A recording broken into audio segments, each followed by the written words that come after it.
Welcome back to a universe of mystery. Today, we'll dive into the story of James McGrogan, a man who went missing in Vail, Colorado.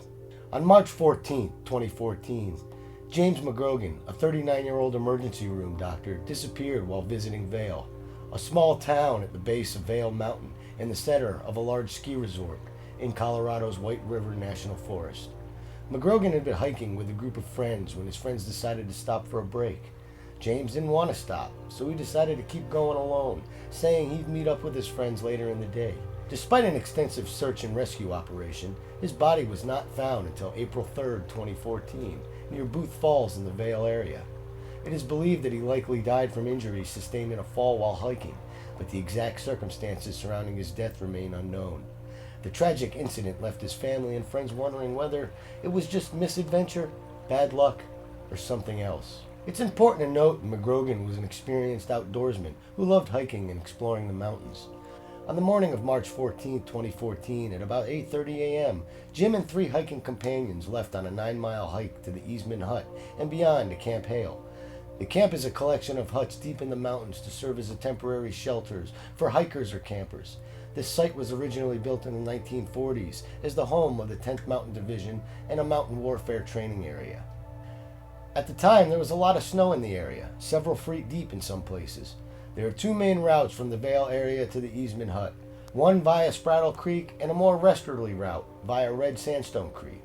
Both of these trails were used heavily and were well marked with compacted snow. The hike itself was a 9-mile trail through steep and treacherous wooded terrain. The hut is not considered easy to reach.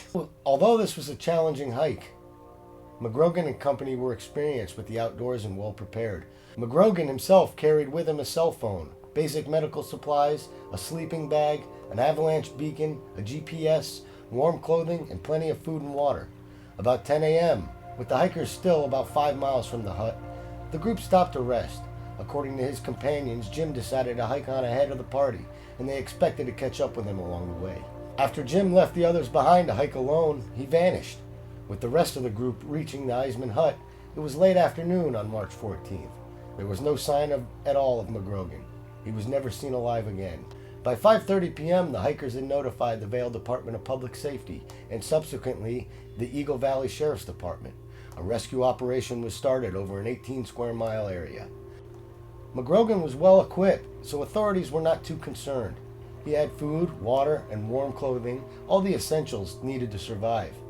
He was also carrying a split snowboard, a snowboard that divides lengthwise, plus skins and other equipment from Confluence Kayaks in Denver, and was wearing the boots that went with the board. McGrogan's cell phone pinged once the day he was missing, but after that it went dead.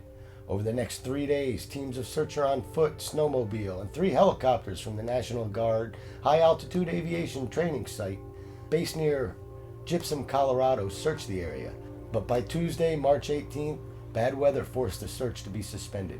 Crews had spent a combined 1,000 hours searching for McGrogan.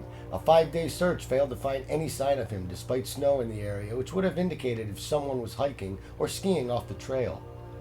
20 days later, McGrogan's body was found by a group of backcountry skiers about 4.5 miles from the trail on April 3, 2014, near the Booth Falls area.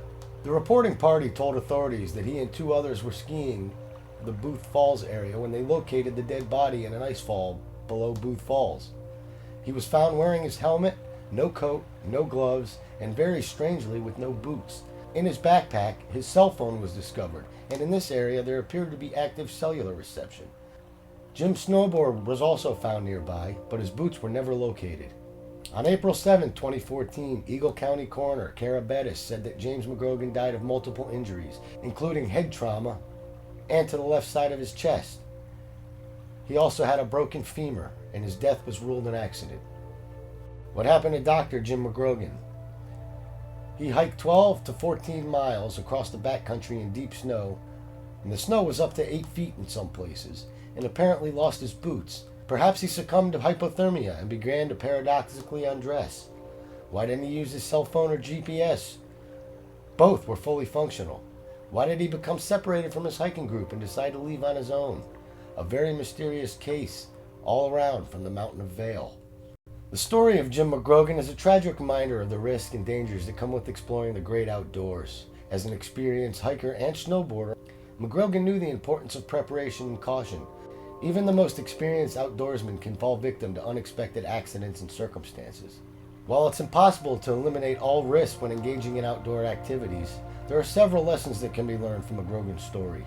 First and foremost, it's crucial to be properly prepared and equipped for any outdoor adventure, whether it's hiking, snowboarding, or any other activity.